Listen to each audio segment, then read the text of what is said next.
Hey everyone, I'm glad to welcome you in this lesson about confirmations, and I hope you have been through all the videos before, and maybe you even practiced, maybe you even went to your charts and tried to find some things I was talking about. And if you did, I'm sure you already are able to separate the current impulse that we have in this chart, and maybe you would like me to zoom out a bit so you can go from left to right. Yeah. And if you don't know what I'm talking about, then I recommend you to go and see all the videos. And in today's video, we will talk about confirmation. So let me show you the schematic of what we will be learning about today. So this is the schematic that we will discuss in this course.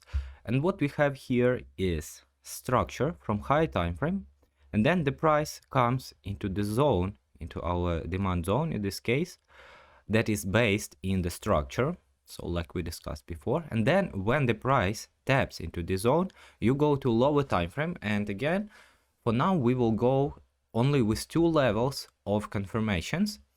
And what I mean by that is if your higher time frame is daily or 4 hours, for example, for our chart, then on your lower time frame it would be nice to use 1 hour or maybe 30 minutes accordingly.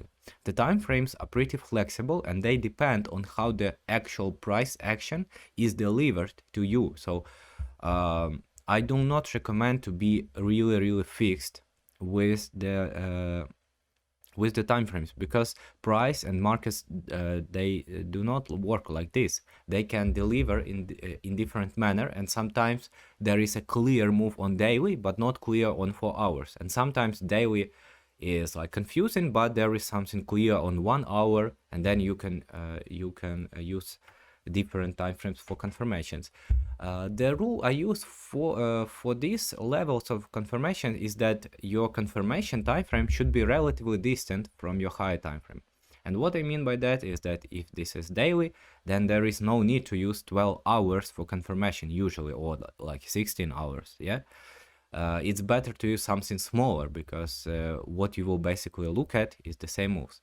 So when the price gets tapped into your zone, you can then go on lower time frames, and usually what you will see is that there is this bearish, so this is bullish scenario, this is bearish structure delivered on lower time frames, and then your work is to wait until the price aligns with the higher time frame, so gives you one more push to the upside, and then you find exactly the same pattern like on higher time frame but on lower time frame.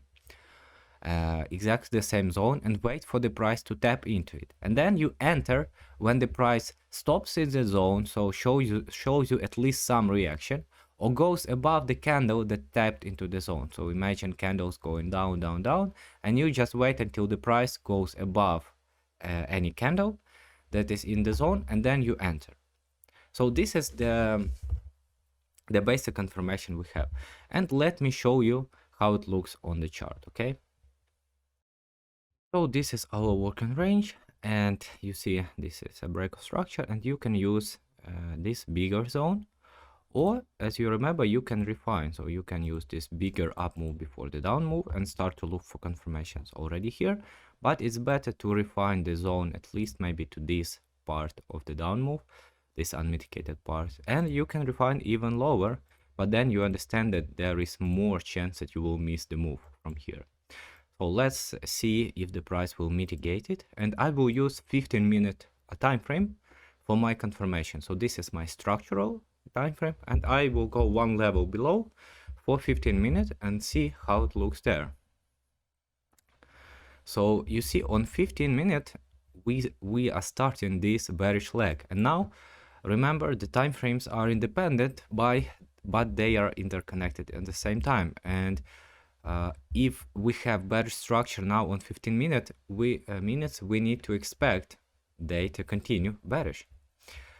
And that's why we understand that we are overall bullish from this 4 hours structural impulse. And what we need now is bullish shift on 15-minute time frame. And by the way, this is the first example. Oh no, no, sorry. So this range is still bearish. So let's just play the price.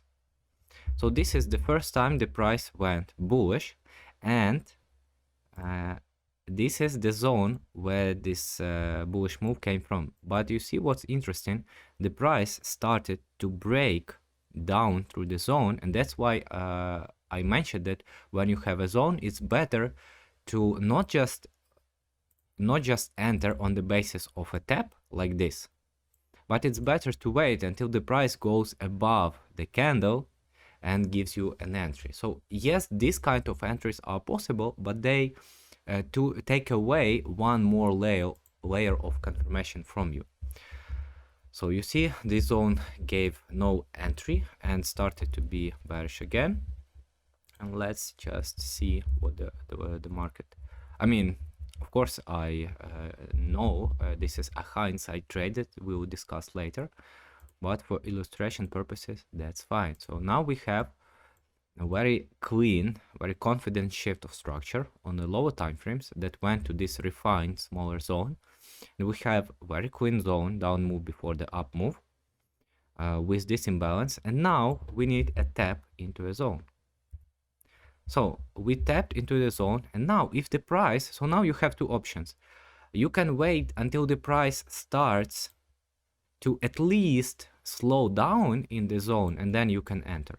Or you can be more conservative and enter when the price will go above this candle, which will give you more confidence that the price is actually going up.